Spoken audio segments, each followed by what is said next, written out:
1100 సంవత్సరాల క్రితం కేతవరం కొండ మీద స్వయంభుగా కొలువయ్యున్న వజ్రగిరి లక్ష్మీ నరసింహస్వామి ఆలయం పంచనారసింహస్వామి క్షేత్రాలలో ఒకటి, నవనారసింహస్వామి క్షేత్రాలలో ఒకటి, 108 నరసింహస్వామి క్షేత్రాలలో ఒకటైన అత్యంత శక్తివంతమైన క్షేత్రం. ఈ ఆలయంలో పూజా కార్యక్రమాలు నిర్వహించేందుకు స్వయంగా 3.5 కిలోమీటర్ల పడవ నడుపుకుంటూ కృష్ణానది మీద అర్చకులు చేసే సాహసవంతమైన ప్రయాణం. ఇలాంటి క్షేత్రం ఒకటి ఉందని చాలామందికి తెలియదు, చాలామంది దర్శించుకోలేదు కూడా. అత్యంత శక్తివంతమైన క్షేత్రం ఈరోజు మీరు దర్శించుకోబోతున్నారు. ఇక్కడ చూడబోతే చాలా గొప్ప విషయాలు, ఆశ్చర్యపరిచే చాలా విషయాలు ఇక్కడ ఉన్నాయి. ఇక్కడ మొత్తం 9 కొండలు ఉన్నాయి. ఒక కొండ మీద నరసింహస్వామి కొలువై ఉన్నాడు. స్వామివారి వెనక మిగతా 8 కొండలు ఉన్నాయి. అందుకే స్వామివారిని నవనారసింహస్వామి క్షేత్రం అని కూడా పిలుస్తారు. 1100 సంవత్సరాల క్రితం కేతమరాజు అనే మహారాజు ఇక్కడ 11 ఎకరాల విస్తీర్ణంలో కోటను ఏర్పాటు చేసుకొని పరిపాలించారు. ఇప్పటికీ మనకి కోట అవశేషాలు, ఎన్నో ఉపాలయాలు కనిపిస్తాయి. ఇది కూడా పురాతనమైన టెంపులేనండి. 300 సంవత్సరాల కిందట కేతమరాజు గారు ప్రతిష్ఠ చేసుకున్నారు స్వామి. 1100 సంవత్సరాల క్రితం 1100 సంవత్సరాల క్రితం అక్కడ మునిగిపోవడంతో ఆ స్వామిని తెచ్చి ఇక్కడ బాలాలయంలో సృష్టి చేశాం. బాలాలయం ఇది. ఈ స్వామి వారికి 1,35,00,000 గవర్నమెంట్ శాంక్షన్ చేసింది. ఇప్పుడు ఆ డబ్బులు కూడా ఏమైనాయో తెలియదు. కేతమరాజు గారు ప్రతిష్ఠ చేసుకున్న స్వామిని, కానీ డబ్బులు ఏమైనాయో ఎవరికి తెలియదు. ఈ స్వామి వాసిరెడ్డి వెంకటాద్రి నాయుడు మహారాజు గారు ఇక్కడే ఈ స్వామిని ఇక్కడ ప్రతిష్ఠ చేసుకుని 7,777 ఎకరాల 7 సెంట్ల 7 గజాల 7 అడుగులు స్వామివారికి దారాదత్తం చేశారు. రాజావారు వాసిరెడ్డి వెంకటాద్రి నాయుడు గారు స్వామివారికి 7,777 ఎకరాల 7 సెంట్ల 7 గజాల 7 అడుగుల స్థలాన్ని కానుకగా అందించారు. ఈరోజు ఇంత గొప్ప శక్తివంతమైన ఆలయాన్ని చూడబోతున్న మీరు, నేను అందరం అదృష్టవంతులం. ఎంతో ప్రాచీనమైన ఈ దేవాలయం ఒకటి ఇక్కడ ఉందని, అత్యంత నారసింహస్వామి క్షేత్రాలలో శక్తివంతమైన ఒక క్షేత్రం ఇది. అలాంటి క్షేత్రాన్ని మనం దర్శించుకోబోతున్నాం ఈ రోజున. ఈ క్షేత్రం యొక్క గొప్పతనం 1100వ సంవత్సరంలో కేతమరాజు అనే ఒక యాదవ రాజు ఇక్కడ ఈ ప్రాంతాన్ని పరిపాలించారు. 11 ఎకరాలలో ఒక కోటను కట్టుకొని ఈ యొక్క సామ్రాజ్యాన్ని నెలకొల్పాడు. ఆ కోటని, దాని యొక్క పూర్తి వివరాన్ని మరొక వీడియోలో అందజేస్తాను. ఇక్కడ మనం చూస్తున్న ఈ దేవాలయం వచ్చేసి రాజ్యలక్ష్మి అమ్మవారు. ప్రపంచంలో స్వయంభుగా కొలువై ఉన్నటువంటి రాజ్యలక్ష్మి అమ్మవారి యొక్క ఆలయాలు 2 ఉన్నాయి. ఒకటి మంగళగిరి, 2 కేతవరం కొండ మీద కొలువై ఉన్న వజ్రగిరి లక్ష్మీ నరసింహస్వామి ఆలయం ఉన్న ప్రదేశంలో అదే కొండ మీద అమ్మవారు స్వయంభుగా కొలువుదీరి ఉన్నారు. ఇక్కడ నుంచి మనం చూస్తే కింద కొన్ని ఇళ్ళు కనిపిస్తున్నాయి. ఈ చుట్టూ పక్కల ప్రాంతాలలో ఎక్కడ కూడా ఇల్లు లేవు. ఎందుకంటే పులిచింతల ప్రాజెక్టు కట్టడం వల్ల ఈ చుట్టుపక్కల గ్రామాలన్నీ మునిగిపోయాయి. ఇక్కడున్న గుడి, కింద గుడి చూసాం. సాక్షాత్తు 300 సంవత్సరాల క్రితం వెంకటాద్రి నాయుడు గారు మహారాజా గారు నిర్మించినటువంటి గుడి. ఆ గుడికి ఒక 100 మీటర్ల దూరం అవతలి వరకు నీళ్లు వచ్చి ఆగిపోతాయి ఫుల్లుగా. అంటే ప్రాజెక్టు 45 టీఎంసీల నీళ్లు వచ్చినా కూడా అక్కడి వరకే వచ్చి ఆగిపోతాయి. మిగతాది కొండ చుట్టూ దారి ఉంటుంది. ఇక్కడ కొంతమంది గ్రామాన్ని ఖాళీ చేసినా వెళ్ళలేక ఇక్కడే ఒక 120 కుటుంబాలు ఇల్లు ఏర్పరచుకొని ఉంటున్నారు ఈ దేవాలయ భూముల్లోనే. ఇంకా ఇక్కడ చూస్తే ఇంకెక్కడ కూడా సుమారు 25 కిలోమీటర్ల వరకు ఎక్కడ గ్రామాలు కనిపించవు. కానీ ఎదురు కృష్ణానది ఒడ్డున రేబల్ల అనే గ్రామం ఉంటుంది. ఆ రేబల్ల అనే గ్రామం తెలంగాణ నుంచి దాటితే ఎదురుగా ఈ కేతవరం కొండ మనకి దర్శనమిస్తుంది. ఇక్కడ వజ్రగిరి లక్ష్మీ నరసింహ స్వామి. ఇప్పుడు మీరు చూస్తున్నారు ఆ స్వామి యొక్క స్వయంభు రూపాన్ని.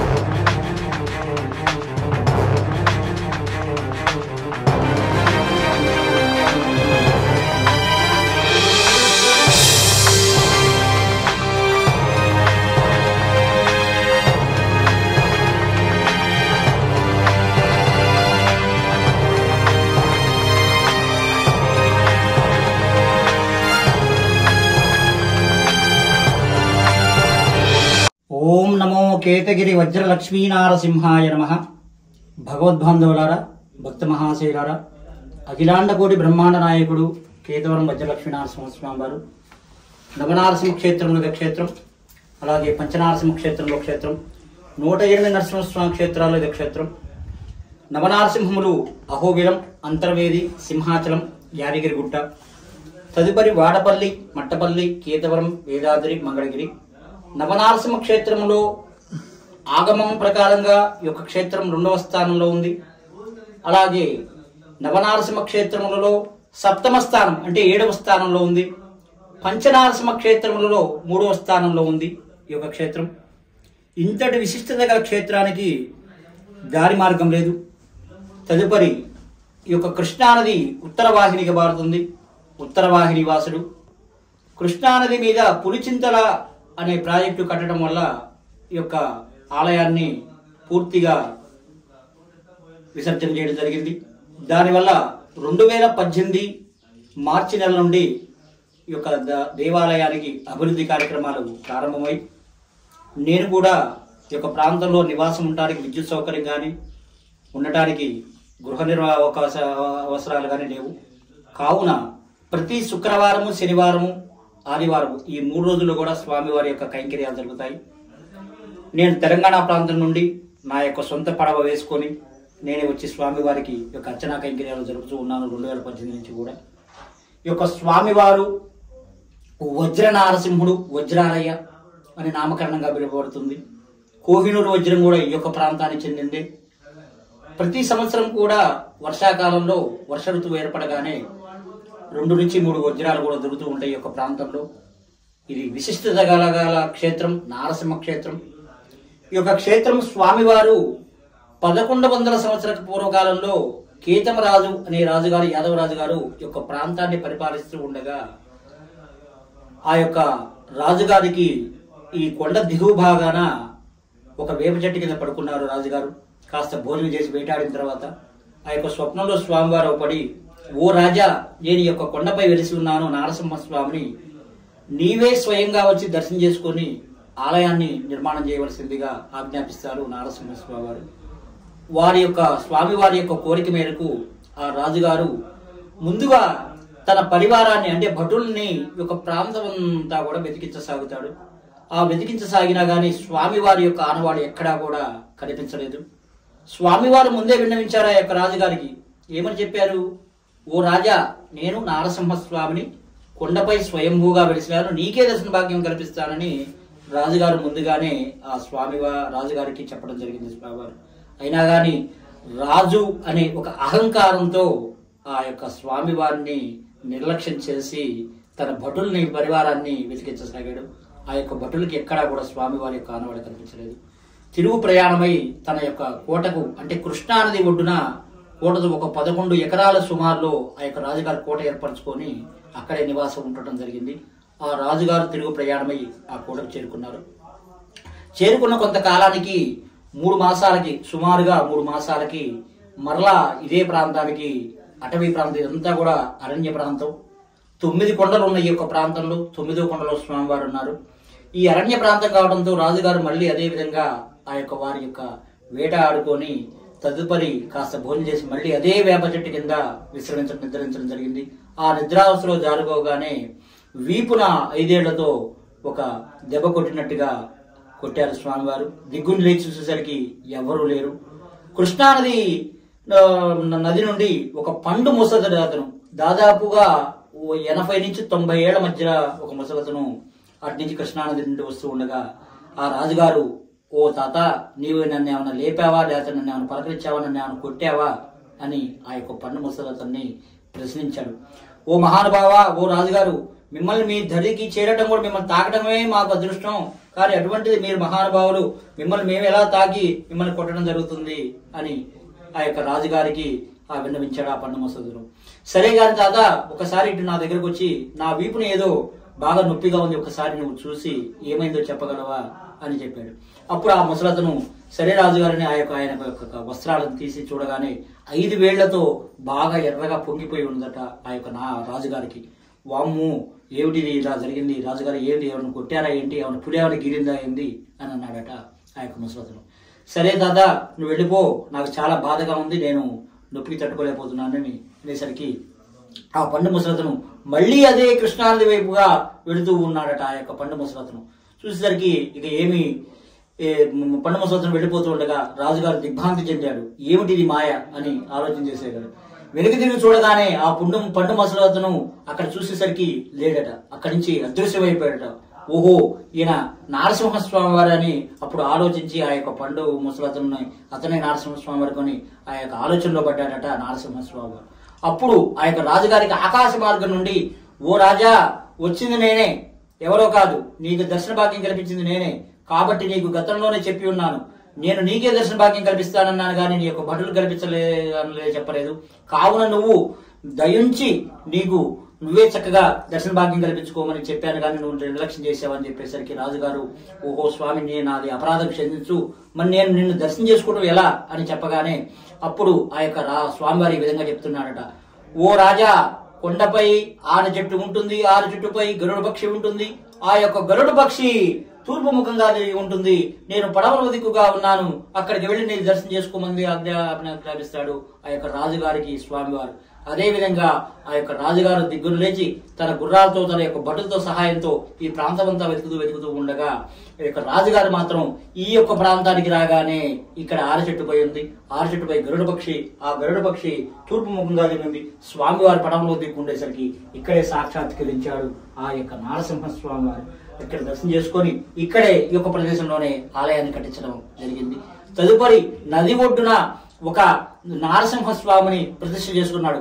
ఎందుకల్లా అంటే రోజు నిత్య కైంకర్యాలకి కొండ ప్రాంతానికి రావాలంటే చాలా కష్టతరంగా ఉంది, చాలా ఇబ్బందికరంగా ఉంది. అప్పటికప్పుడు రాజుగారు యొక్క బండలతో తన యొక్క పరివారంతో 610 మెట్లని ఏర్పాటు చేసి భక్తుల సౌకర్యార్థం ఏర్పాటు చేశారు. ఆ మెట్లు కూడా ఇప్పుడు తీసివేయడం జరిగింది. కాలక్రమేణా ఇది నిర్వీర్యమైపోతుంది ఈ యొక్క ఆలయం ప్రకారంగా. అందుకని నూతనంగా మళ్ళీ 2018లో మళ్ళీ నూతనంగా ఏర్పాటు చేశారు మెట్లు.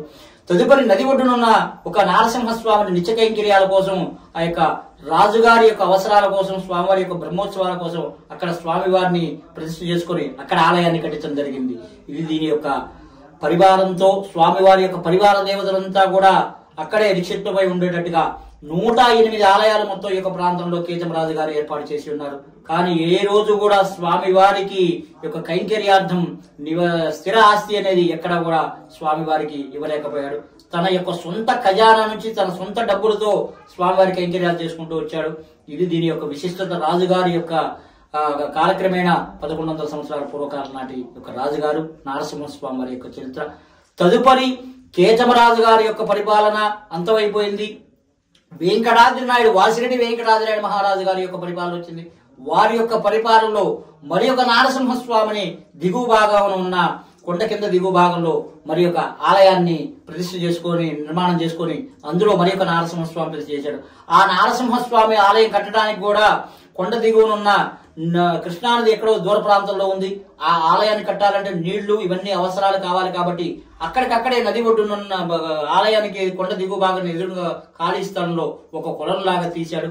ఆ కొలలో తీస్తూ ఉండగా పంచలోహమూర్తి లక్ష్మీ నారసింహ సమేత లక్ష్మీ సమేతుడై నారసింహస్వామి వారు పంచలోహమూర్తి దాంట్లో లభ్యం కావడం జరిగింది. ఇప్పటికీ కూడా చైత్ర పౌర్ణమికి ఆ యొక్క స్వామివారి యొక్క కళ్యాణం, స్వాతి నక్షత్రం రోజు ఆ యొక్క స్వామివారి యొక్క బ్రహ్మోత్సవాలు కళ్యాణం అత్యంత వైభవంగా వైఖాన సాగంగా జరుగుతుంది. ఇది దీని యొక్క విశిష్టత. ఆ యొక్క నారసింహస్వామి వారు ఆ ఆలయాన్ని కట్టేంత వరకు కూడా ఆ కులంలో ఉన్న నీళ్లు అదృశ్యమైపోయాయట. అంత విశిష్టత గల ఈ యొక్క ప్రదేశం. ఇప్పటికీ కూడా ఆ కొలను పాడుబడి ఉంది. ఇంకా దాన్ని ఏమి బాగు చేయడానికి కూడా ఆస్కారం లేక అలా ఉండబెట్టాము. ఎందుకంటే ఆ యొక్క వెంకటాద్రి మహారాజు గారు ఆలయాన్ని కట్టించిన తర్వాత స్వామి వారికి యొక్క పోషణార్థం 7,777 ఎకరాల 7 సెంట్ల 7 గజాల 7 అడుగుల మాన్యాన్ని స్వామికి భూమిని ఇనాంగా ఇచ్చారు. ఇంతటి అతి పెద్దమైన క్షేత్రంలో ప్రపంచంలో మనకి ఆస్తిపరుడు ఎవరయ్యా అంటే ఈ యొక్క కేశవరం వజ్రనారసింహస్వామి వారు. కాకపోతే ఇక సేవ్యంలోకి మాత్రం 2,500 ఎకరాలు ఇంకా సేవ్యంలోకి రావాలంది. ఈ యొక్క పులిచింత ప్రాజెక్టు వల్ల 576 ఎకరాలు ముంపుకు గురైంది. ఆ యొక్క పారితోషికం కూడా ఇంతవరకు స్వామివారి యొక్క శాఖకు దేవాదాయ శాఖ వారికి కూడా రాక వారు ఇబ్బంది పడుతున్నారు. జీతభత్యాలు లేవు. కాలక్రమేణా పనివాళ్లు ఎవరు కూడా లేకపోయేసరికి ప్రస్తుతం శుక్రవారం, శనివారం, ఆదివారం ఈ 3 రోజులే ఈ యొక్క కైంకర్యం చేయవలసి వస్తుంది. ఎందుకంటే ఇవాళ సామాన్యంగా ఏదైనా కార్యక్రమం చేయాలంటే ఆ లక్ష్మీ అమ్మవారు ఉండాలి. లక్ష్మి ఉంటేనే గానీ మనం ఏదైనా ముందుకెళ్ళగలము. కాబట్టి స్వామివారి కూడా ఆ లక్ష్మి లేకపోతే కైంకర్యాలు జరగడం కానీ కూడా చాలా ఇబ్బందికరంగా ఉంది. ఇది దీని యొక్క అది ఒక విశిష్టత. తదుపరి రాజ్యలక్ష్మి అమ్మవారు ఇక్కడ నవనారసింహ క్షేత్రములలోను, పంచనారసింహ క్షేత్రములలోను, అలాగే 108 నరసింహస్వామి క్షేత్రంలోను రాజ్యలక్ష్మి అమ్మవారు మొట్టమొదటిగా మనకి ఇక్కడ ఈ కేతగిరి కొండపై స్వయంభూగా అవతరించిందనడానికి ఇక్కడ ఆలయ యొక్క చరిత్ర చెప్తూ ఉంది. అది కూడా ఎలాగా అంటే స్వామివారు స్వామివారి మీద అలిగి పైకి వెళ్ళి కూర్చుంది. స్వామివారి ఆలయం దిగువ భాగంలో ఉంటుంది, అమ్మవారి ఆలయం ఎగువ భాగంలో ఉంటుంది. చెంచులక్ష్మి అమ్మవారు దిగువన తొడ మీద అది ద్రోవేరంలో ఉంటుంది తప్ప చెంచులక్ష్మి అమ్మవారు ఎక్కడా కూడా స్వయంభూగా ఎక్కడా ఉండదు. రాజ్యలక్ష్మి అమ్మవారే యొక్క 108లోను అలాగే నవనారసింహంలోను పంచనారసింహంలోను మొట్టమొదటిగా అమ్మవారు మనకి ఇక్కడే అవతరించిందనడానికి గమనారం. జై నారసింహ, జై జై జయగిరి వజ్ర లక్ష్మీ నారసింహ. రోజు నిత్యం అంటే నైవేద్యం పెట్టడానికి మీకు చాలా ఇబ్బందిగా ఉంది కదా అయ్య గారు, కానీ శుక్ర శని ఆదివారాల్లో ప్రత్యేకించి మీరు అటుపక్కున్న రేవల్లె గ్రామం నుంచి రావడం ఇబ్బందిగా లేదా? ఇబ్బందిగానే ఉంది. కాకపోతే ఏంటంటే స్వామివారు ఇది ఒక పురాతన ఆలయము, స్వయంభూ నారసింహ క్షేత్రం. ఎందుకంటే ఈ చుట్టుపక్కల పరివార ప్రాంతంలో ఏ గ్రామములు కూడా లేవు. అందులో స్వామివారికి నారసింహుడికి వైఖాన సాగమంగా జరుగుతుంది. దీనికి ఏ అర్చకులు కూడా పనికిరారు. వైదిక బ్రాహ్మణులు, తర్వాత పెళ్లి వివాహం చేసేవాళ్ళు, ఇవన్నీ కూడా ఈ స్వామివారికి ఎవరు కూడా పనికిరారు. వైఖానసులే చేయాలి. దానివల్ల అందుబాటులో మా వాళ్ళు ఎవరు కూడా లేకపోయేసరికి ఆ యొక్క బాధ్యత అంతా కూడా నా మీదనే పడి స్వామివారి యొక్క కైంకర్యాలు చేయాల్సి వస్తుంది. నేను కూడా చాలా ఇబ్బంది పడే వస్తున్నాను. కానీ స్వామివారికి మనము జన్మ ఇచ్చి వైఖానస జన్మ ఇచ్చినందుకు ఆ స్వామివారికి యొక్క కైంకర్యాలు చేయాలనే ఒక ఆతృత. అట్లనే మా కుమారుని కూడా పూర్తిగా దీన్ని వేదంలో అభ్యసించి పూర్తిగా స్వామివారికి అంకితం చేసే విధంగా ఒక నిర్ణయాన్ని తీసుకున్నాను. నేను కూడా అలా జరుగుతూ ఉంది. ఇది దీని యొక్క విశిష్టత అండి. ఈ ఆలయ ప్రధాన అర్చకులుగా మీరు రేవల్లె నుండి ఎలా వస్తున్నారో ఒకసారి చెప్పండి. నేను రావాలంటే దాదాపు ఒక్క రోజుకి మినిమం ఒక 500 రూపాయలు అవుతుందండి. ఎలాగంటే అవతల 2 కిలోమీటర్ల దూరం నుండి నూతన R&R సెంటర్ నుంచి పాత గ్రామానికి రావాలి. అక్కడ ఒక వెహికల్ ఏర్పాటు చేసుకోవాలి నేను. తదుపరి మరి అక్కడి నుంచి ఒక పడవ కూడా నేనే స్వయంగా కొని ఏర్పాటు చేసుకొని స్వామివారి కైంకర్యాల కోసం అక్కడ ఒక పడవ ఏర్పాటు చేసుకొని నది ఒడ్డు యువతల కేతవరం ఒడ్డు వరకు కూడా అక్కడ పడవ వస్తుంది. అక్కడ ఆపేసేసి మళ్ళీ అక్కడి నుంచి రావాలంటే స్వామివారి కైంకర్యాలు, పుష్పాలు, నైవేద్యాలు ఇవన్నీ ఉండటానికి కూడా, ఎందుకంటే విద్యుత్ సౌకర్యం లేదు కాబట్టి వల్ల స్వామివారికి నైవేద్యాలు కూడా అక్కడే ఉండి రేవలలోనే వండుకొని తీసుకొని వచ్చి స్వామివారికి కైంకర్యం జరుగుతుంది. ఇక్కడ ఒక వాహనాన్ని పెట్టుకొని ఏర్పాటు చేసుకొని ఈ విధంగా చేస్తూ ఉన్నానండి స్వామివారికి. ఇది దీని యొక్క. మీ పేరు అయ్యారు? నా పేరు ప్రసన్న కుమార్ అండి. ఇక్కడ మనం చూసుకున్నట్లయితే ప్రసన్న కుమారయ్య గారు రేవల్లె గ్రామం నుండి సొంత వాహనంలో పడవ ఏర్పాటు చేసుకుని, ఇంకా ఆశ్చర్యం ఏమిటంటే ఆ సొంత పడవను కూడా వారే నడుపుకునే విధంగా, మనం చాలా నదుల్లో కానీ ఎక్కడైనా చూస్తే మత్స్యకారులు ఎక్కువగా పడవలు నడుపుతూ ఉంటారు. కానీ ఇక్కడ అయ్యగారు మళ్ళీ ఒక వ్యక్తిని పెట్టుకునే స్తోమత అంటే శక్తి ఎక్కువగా అయిపోవడంతో తనే సొంతంగా ఆ వాహనాన్ని నడిపే విధంగా మీరు కూడా. ఈ రోజుల్లో చదువుకొని సాఫ్ట్వేర్ ఉద్యోగాలు చేయాల్సేటటువంటి చాలామంది మనం చూస్తున్నాము. మనకు అర్చకులు కానీ బ్రాహ్మణులు కానీ వాళ్ళ బిడ్డల్ని సాఫ్ట్వేర్ రంగంలోనూ ప్రత్యేకించి గవర్నమెంట్ రంగంలో పంపిస్తున్న తరుణంలో అయ్యగారు ప్రత్యేకించి ఒకసారి చూడండి, వారి బిడ్డను కూడా ప్రత్యేకించి స్వామివారి యొక్క సేవకే అంకితం చేయడం ఇంకా గొప్ప విషయం. ఆయన కూడా ఇంత అంటే ఈ కాలంలో యువత చాలా వేగంగా ఇంతటి కష్టం పడి ఇక్కడికి రావాల్సిన అవసరం లేదు. కానీ వారు ప్రత్యేకించి రేవల్లె గ్రామం నుండి పడవ మీద వారి నాన్నగారితో పాటు ఇక్కడికి వచ్చి స్వామివారి యొక్క కైంకర్య పూజా సేవలో పాల్గొని స్వామివారి సేవకు అంకితం అవడం అంటే చాలా గొప్ప విషయం. ఇక్కడ ఎలాగూ ప్రభుత్వాలు పట్టించుకునే పరిస్థితి లేదు. కనీసం హిందువులారా మీరన్నా మేలుకొని ఇలాంటి గొప్ప ఆలయాలు చరిత్రలో మనకి మిగిలినటువంటి ఆస్తి ఏదైనా ఉంది అంటే ఇలాంటి చారిత్రాత్మకమైనటువంటి దేవాలయాలు, స్వయంభూ ఆలయాలు. ఇవాళ ఊరికి 4-5 ఆలయాలు నిర్మించుకుంటున్నాం. కానీ ఇలాంటి పవిత్రమైన చారిత్రాత్మకమైన ప్రాచీనంగా స్వయంభూగా వెలిసినటువంటి ఇలాంటి ఆలయాలను మనం రక్షించుకుంటే ఎంతో గొప్ప. మనం చెప్పుకుంటూ ఉంటాం వైబ్రేషన్స్, పాజిటివ్ ఎనర్జీ ఎక్కడ ఉంది అని. మనం నిర్మించుకునే ఆలయాలు ఈనాడు మామూలుగా నిర్మించుకుంటున్నాం, కానీ ఆనాడు స్వయంభుగా వెలిసినటువంటి ఆలయాలలో ఎంతో శక్తిని ప్రతిష్ఠించి శక్తిని నెలకొల్పి ఆనాటి మహా ఋషులు వేద పండితుల మధ్య స్వయంభుగా కొలువైనటువంటి ఇలాంటి ఆలయాలను దర్శించుకుంటే సకల పాపాలు, కోరికలు, సకల ఆరోగ్య సిద్ధి ఎలా కలుగుతాయనడానికి ఇలాంటి క్షేత్రాలను దర్శించి కొన్ని రోజుల పాటు ఉంటే తెలుస్తుంది. దయచేసి హిందువులారా మేల్కొనండి, ఇలాంటి శక్తివంతమైన ఆలయాలను దర్శించండి.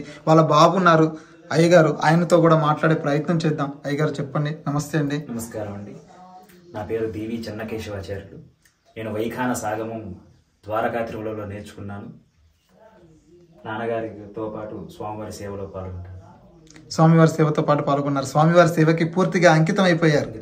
ఇదండి 7770 77 ఎకరాల 7 సెంట్ల 7 గజాల 7 అడుగులు ఉన్న స్థలంలో ఇంత గొప్ప ఆలయం నిర్మాణం ఉంటే ముత్యాల రాజాగారిగా పేరుగాంచినటువంటి వెంకటాద్రి నాయుడు గారు, ఆయన గురించి మనందరికీ తెలుసు. వాళ్ళ నాన్నగారి పేరు మీద జగ్గయ్యపేట వచ్చింది, వాళ్ళ అమ్మగారి పేరు మీద అచ్చంపేట వచ్చింది. అమరావతి ఆలయం కూడా వారే వంశ పారంపర్యంగా ధర్మకర్తలు, ఎన్నో ఆలయాలు. అలాంటి గొప్ప రాజులు ఎంతో ముందు చూపుతో ఇలాంటి ఆస్తిని ఇస్తే ఈనాడు ప్రభుత్వాల నిర్లక్ష్యం కావచ్చు, హిందువుల నిర్లక్ష్యం కావచ్చు, ప్రత్యేకించి స్వామివారి యొక్క ఆలయాన్ని మనం బయట చూస్తే పూర్తిగా మనకి ఈ ఆలయాన్ని మనం కోల్పోయేటటువంటి స్థితికి వస్తే, అయ్యగారు మనం చూస్తున్నాం ప్రసన్న కుమార్ అయ్య గారు, ఆయన సొంత ఖర్చులు, కానీ ఆయన అలాగే ఇక్కడ ఎటువంటి జీతపత్యాలు లేవు, సొంత ఖర్చులతో ఇక్కడికి రావడమే కాకుండా ఎక్కడెక్కడో ఉన్న తన కాంటాక్ట్లో కొంతమంది భక్తుల్ని ప్రత్యేకించి కలుసుకొని వారి ద్వారా ఈ ఆలయం యొక్క నిర్మాణ పురోగతిని ఇంకా అభివృద్ధి చేస్తూ భక్తులకు ఇలాంటి ఆలయాలు మనం మిగిల్చాలి. మన హిందూ ఆస్తి అంటే హిందువులు అని చెప్పుకోవడం కన్నా కూడా మన సనాతన ప్రతి ఒక్క భారతీయులకి సంబంధించినటువంటి ఈ ప్రపంచాన్ని కాపాడగలిగేటటువంటి శక్తి కలిగినటువంటి ఈ ఆలయాలను, క్షేత్రాలని కాపాడుకోవాలని ఆ అయ్యగారు పడుతున్న కష్టం చూస్తే, ఇందాక పడవ మీద వచ్చేటప్పుడు నేను భయపడ్డాను. ఆ వయసులో సుమారు ఎంత వయసు ఉంటుంది అయ్యగారు? 46. చూశారు కదా, అంత వయసులో కూడా ఆయన కష్టపడి ఇక్కడ నుంచి పడవ దాటి, సుమారు పడవ దాటాలంటే 3 కిలోమీటర్లు ఉంటుంది. కృష్ణానది ఇప్పుడు మనం చూసినది కాకుండా పులిచింతల బ్యాక్ వాటర్ వస్తే 40 TMs నీరు వస్తే పూర్తిగా గుడి దాకా వస్తుంది. సుమారు 4 కిలోమీటర్ల వెడల్పు ఉన్న నది మీద ప్రయాణం చేసి వచ్చి స్వామివారికి నైవేద్యం పెడుతున్నారంటే నిజంగా మీరు ప్రతి ఒక్కరు ఎక్కడెక్కడ ఉన్నారో తెలియదు, ఆ భక్తులందరూ కూడా స్వామివారి యొక్క ఆలయ నిర్మాణానికి మీ తోడ్పాటు అందించండి. స్వామివారికి సంబంధించినటువంటి డీటెయిల్స్ కూడా ఈ వీడియోలో ఇస్తాము. దయచేసి ఆలయానికి నిర్మాణానికి మీ వంతు సహాయ సహకారాలు అందిస్తారని, అలాగే వీలైనంత మీ స్నేహితులకి, బంధుమిత్రులకి ఈ యొక్క ఆలయ విశేషాలు చెప్పి మన ఆలయాన్ని కాపాడుకునే ప్రయత్నం చేద్దాం హిందూ బంధువులారా. భక్తులకు కూడా చిన్న మనమండి, మేము చెప్పేది ఏంటంటే, నూతనంగా కోట్ల రూపాయలు వెచ్చించి ఆలయాన్ని నిర్మాణం చేస్తున్నారు, కానీ వాటికి నైవేద్యాలు పెట్టే పరిస్థితి కూడా లేదు ఇవాళ మా యొక్క ఇదిలో అర్చకుల కుటుంబాలలో. ఎందుకంటే 1 కోటి రూపాయలు పెట్టి దేవాలయం కట్టిస్తారు, కానీ అర్చకుడికి జీతం ఇవ్వాలనేసరికి సక్రమంగా ఇచ్చే పరిస్థితి లేదు. కానీ ఇది ఒక క్షేత్రం ఏమిటంటే అతి పెద్ద క్షేత్రం, స్వామివారి కృతయుగంలోనే ఇక్కడ ఆవిర్భవించాడనడానికి మనకి పూర్తిగా ఆనవాళ్లు ఉన్నాయి. కావున ఇటువంటి ఆలయాలకి మీ వంతుగా మీరు సహకరించి అభివృద్ధి పదంలో తోడ్పడమని నా యొక్క మనవండి. అయ్యగారు ఇందాక వజ్రం గురించి అయ్యగారు అది స్టోరీ ఏమని చెప్తారా? అవసరం లేదు, కృష్ణానదిలో పడిపోయింది, అది దాని గురించి తదుపరి స్వామివారికి ఇక్కడ విశేషంగా చైత్ర పౌర్ణమి కళ్యాణం జరుగుతుంది. పాడ్యమి రోజు స్వామివారికి రథోత్సవం జరుగుతుంది. మనకి పంచనారసింహంలోను నవనారసింహంలోను మనకి ఇక్కడ కూడా రథోత్సవం ఉంది. మొట్టమొదటిగా మంగళగిరి, తదుపరి అంతర్వేది, కేతవరం, ఈ 3 స్థానాల్లోనే యొక్క రథోత్సవం జరుగుతుంది. ఇక్కడ పురాతనంలో యొక్క కేతమరాజు గారి సమయంలో కంచురథం ఒకటి ఉండేది. కంచురథంలో వజ్రంతో కూడిన నరసింహస్వామి వారు ఆ స్వామి వారితో సహా 9 మంది అర్చకులతో సహా ఆ యొక్క నది ఒడ్డున కృష్ణమ్మ తల్లికి హారతిచ్చే సమయంలో ఆ సప్టా వేసేవాడు సప్టా సక్రమంగా సకాలంలో ఏకపోయేసరికి ఆ వజ్రంతో కూడిన నరసింహస్వామి వారి యొక్క కంచురథము 9 మంది అర్చకులతో సహా పూర్తిగా కూడా ఆ కృష్ణా నదిలో జలగర్భంలో కలిసిపోయింది. అప్పటి నుంచి దీనికి సమస్యాత్మకంగా ఎవరు అర్చకులు రావాలన్నా పూర్తిగా భయపడి ఆందోళన చెంది చేయలేకపోతున్నారు. నేను ఆ యొక్క స్వామివారి యొక్క అనుగ్రహంతో, ధైర్యంతో, మనోధైర్యంతో స్వామి శక్తి ఇచ్చాడు. అదే విధంగా ఆ యొక్క 45 TMCల మీద నీటి మీద వచ్చి చేయగలుగుతున్నానంటే ఆయన యొక్క అనుగ్రహం ఉండగలగబట్టే చేయగలుగుతున్నామండి. తదుపరి మరలా కూడా ఈ స్వామి వారికి ఇప్పుడు చక్రరథం చేయించాము. ఆ యొక్క చక్రరథంతోనే ఇక్కడ స్వామి వారి యొక్క ఉత్సవం జరుగుతుందండి. ఇది రథోత్సవం యొక్క విశిష్టత. ప్రతి సంవత్సరం ఉత్సవాలలో సుమారు ఎంతమంది భక్తులు పాల్గొంటారు? దగ్గరగా 10,000 నుంచి 20,000 మంది వస్తారండి. కళ్యాణానికి మాత్రం ఒక 1,500 నుంచి 2,000 మంది నివాసం ఉంటారండి. మిగతా వాళ్ళంతా కూడా వచ్చి దర్శనం చేసుకునేట్టు పోతారండి. ఇక్కడ రాత్రిపూట ఎవరైనా నిద్ర వచ్చి చేస్తారు ఆ సమయంలో ఉంటారండి. ఈ బ్రహ్మోత్సవాలు 3 రోజులు కూడా రాత్రిపూట, ఈ 3 రోజులు కూడా కళ్యాణ రోజు విశిష్టంగా 1,500 నుంచి 2,000 మంది నివాసం ఉంటారండి. ఆ సమయంలో అంటే దేవాదాయ శాఖ నుంచి కానీ ప్రభుత్వం తరపు నుంచి అంటే పూర్తిగా ఎటువంటి సహకారం ఉంటుంది? ఎటువంటి సహకారం అంటే స్వామివారి యొక్క పారితోషికం 576 ఎకరాల అమౌంట్ వారికి రాకపోయేసరికి వారు కూడా ఏమీ చేయలేని దుస్థితి వచ్చింది. అన్ని కూడా కళ్యాణానికి గాని స్వామివారి కైంకర్యాలకు గాని అన్ని కూడా భక్తుల యొక్క సహాయ సహకారంతో నడుస్తున్నాయి. నాకు ఒక రెడ్డి గారు ఉన్నారు, పాసెం నరసింహారెడ్డి గారు, ఆంజనేయ రెడ్డి గారి కుమారుడు. వారి యొక్క పూర్తి సహకారంతో ఈ ఆలయాన్ని మేము ముందుకు తీసుకెళ్తాం. మేము ఒక ట్రస్ట్ ఏర్పాటు చేసుకున్నాం చక్కగా, వజ్ర నరసింహ ట్రస్ట్ అని. ఆ ట్రస్ట్ ద్వారా కూడా ఈ కార్యకలాపాలన్నీ కూడా, కళ్యాణాలు కానీ, స్వామివారి కైంకర్యాలు కానీ అన్ని కూడా చేస్తూ ఉంటాము. ఆలయ నిర్మాణాలు కూడా అదే విధంగా ఆ ట్రస్ట్ అకౌంట్ కి వేసి స్వామివారి యొక్క కార్యకలాపాలన్నీ కూడా చేస్తుంటాం, నిర్మాణాలతో సహా. ప్రభుత్వం నుంచి కానీ ఎటువంటి సహాయ సహకారాలు లేవండి. వాళ్ళ చేతుల్లో కూడా ఏమీ లేదంటారు? ఏమి లేదు వాళ్ళ చేతిలో కూడా. ఎందుకు లేదయ్యా అంటే స్వామివారి యొక్క అమౌంట్ అనేది, ఆ యొక్క డబ్బులు అనేది దేవదాస రాలేదు కాబట్టి ఈవో గారు ఏం చేయలేని పరిస్థితి. దాని మీద ఏమి పోరాటం ఏం చేయట్లేదు? పోరాటం జరుగుతుందండి, పోరాటం జరుగుతుంది. ఏదొచ్చినా గానీ పట్టించుకునే నాదులు లేడు. మేము ప్రధానంగా గత ప్రభుత్వంలో మేము ఎన్నో ఆఫీసుల చుట్టూ తిరిగి ఉన్నాము, కానీ ఎక్కడ కూడా మాకు ఆ యొక్క ఫలితం అనేది ఏమి కనిపించలేదు. అందుకే మేము కూడా సరే సమయం భగవంతుడు ఆయన ఎప్పుడు చేయించుకోవాలి అప్పుడే చేసుకుంటాడనే ఆలోచనగా మేము కూడా మా పనులు మేము చేసుకుంటూ భక్తుల యొక్క సహాయ సహకారంతో ముందుకెళ్తున్నాం. ఇదండి ఈ రోజు స్వామివారి పేరు లక్ష్మీ నరసింహస్వామి, వజ్ర లక్ష్మీ నరసింహస్వామి అండి. వజ్రాలయ అని పేరు ఈయనకి. ఇదండి కేతవరం కొండ మీద ఉన్నాం, వజ్ర లక్ష్మీ నరసింహస్వామి ఆలయంలో. ఇక్కడ కొండ గుహ కూడా ఉందన్నారు స్వామి. అవునండి, ఇక్కడే స్వామివారు. ఇదంతా కూడా కొండ భాగమేనండి. కొండ భాగం వెనక 8 కొండలండి. ఇది 9వ కొండలో స్వామివారు ఉన్నాడు. సప్తపది అనే చిత్రం కూడా ఇక్కడే చేయడం జరిగింది.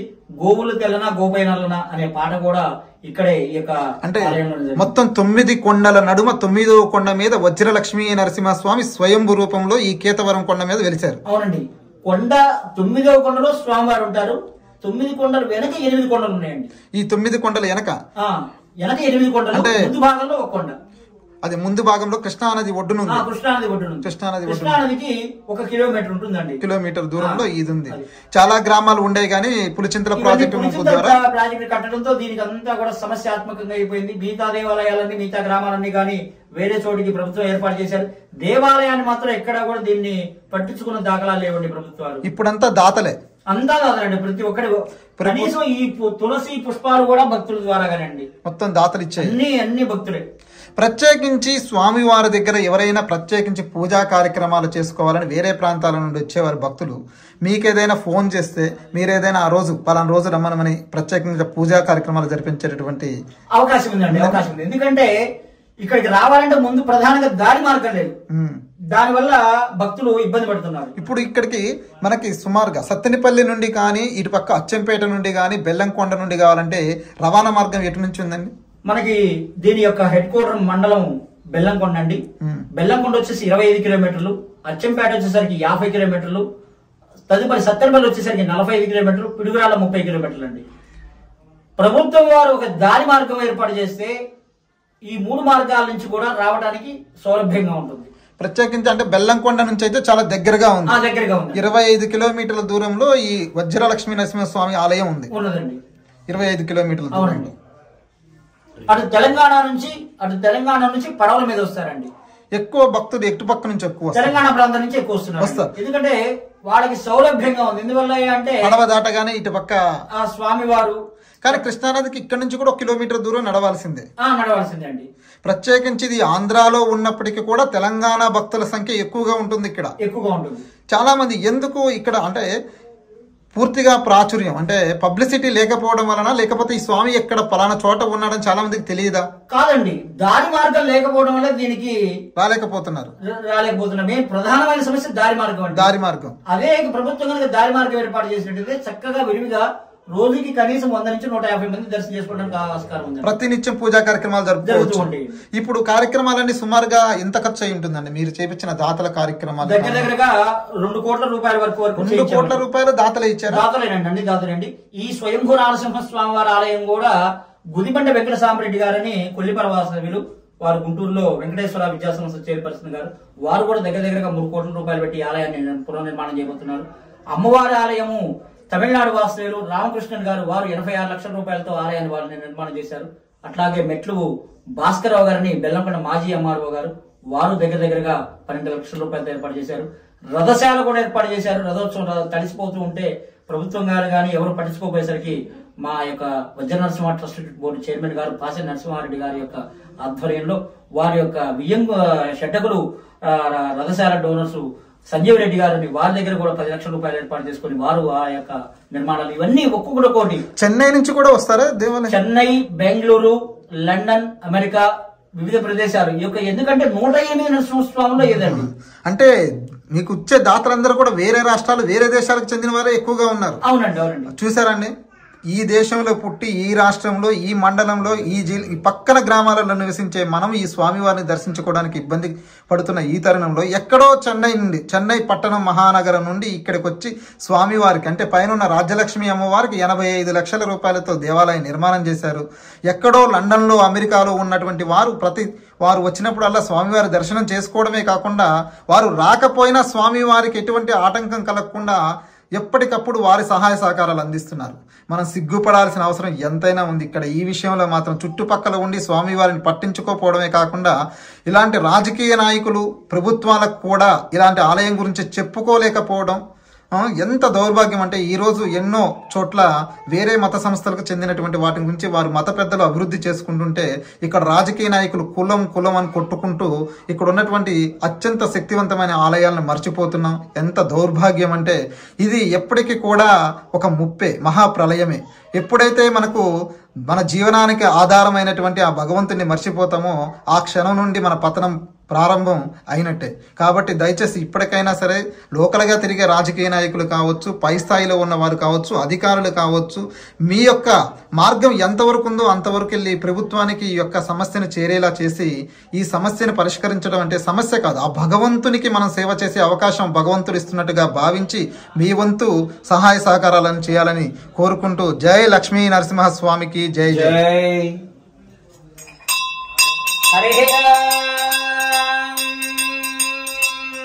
నవరాత్రి నివాసాయ ఉత్తరవాహిని నదీ తీరజే రాజ్యలక్ష్మీ ప్రాణనాథాయ శ్రీ వజ్రనారసింహాయ మంగళం. జై నారసింహ.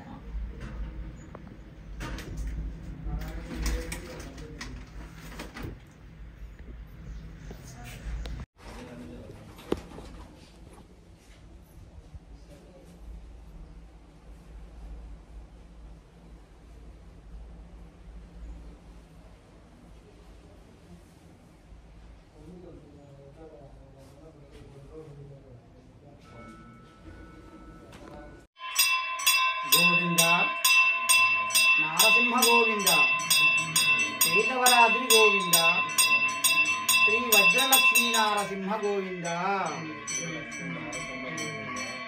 నారసింహ, కేశవరం నారసింహ, నిన్ను చూడకనే ఉండగలనా. స్వామి కేశగిరివాస, నిన్ను చూడకనే ఉండగలనా. నారసింహ, రాజ్యలక్ష్మి ప్రాణనాథ నారసింహ. అరే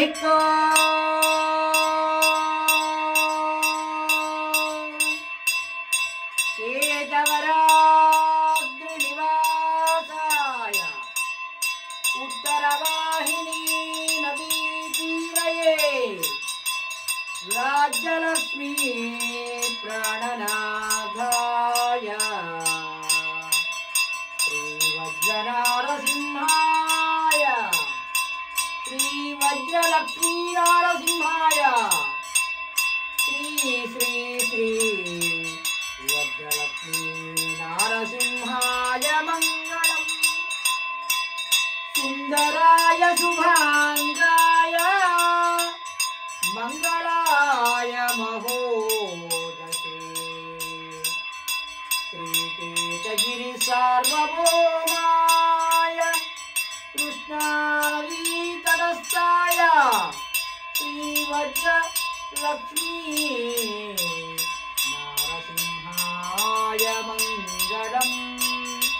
వృషభే స్వాతి నక్షత్రే చతుర్దశ్యాం శుభే దినే సంధ్యాకాలేన సంయుక్తాం సంభోద్భూత నృకేసరి సంభోద్భూత నృకేసరి కేశవరం నారసింహ వజ్రనారసింహ కృష్ణానదీ తటస్థ నారసింహ స్వామిని నమః స్థిరవాసరే నక్షత్రహారతిన్ దర్శయామి శుద్ధాచమనీయం సమర్పయామి తరంగత్వేన మంగళ ఏకహారతిన్ ప్రారంభః కళ్యాణాత్మకాత్రాయ కారుదార్య ప్రదాయనే శ్రీ కేతగిరి సార్వభౌమాయ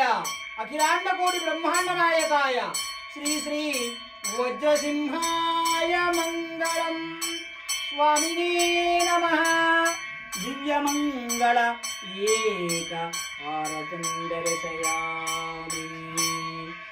ఓం నమో కేతగిరి వజ్ర లక్ష్మీ నారసింహాయ స్తంభోద్భూత నారసింహాయ రాజ్యలక్ష్మీ ప్రాణనాథ నారసింహాయ. సుందర శోభాయమానంగా మనకు దర్శనమిస్తున్నాడు మన కేతగిరీశుడు, నవగిరివాసుడు, రాజ్యలక్ష్మీ ప్రాణనాథుడు, మన వజ్రనారసింహుడు వజ్రాలయ్య. నవనారసింహ క్షేత్రములలో అతి సుందర శోభాయమానంగా అతి విశాలమైన ప్రదేశం గలవాడు మన కేతగిరి వజ్రనారసింహుడు వజ్రాలయ్య. స్వామివారిని దర్శించి తరించండి. మీ యొక్క రోగ గృహ పీడ బాధల నుండి విముక్తి పొంది నారసింహ సేవలో సదా పాల్గొనండి. జై నారసింహ, జై నారసింహ.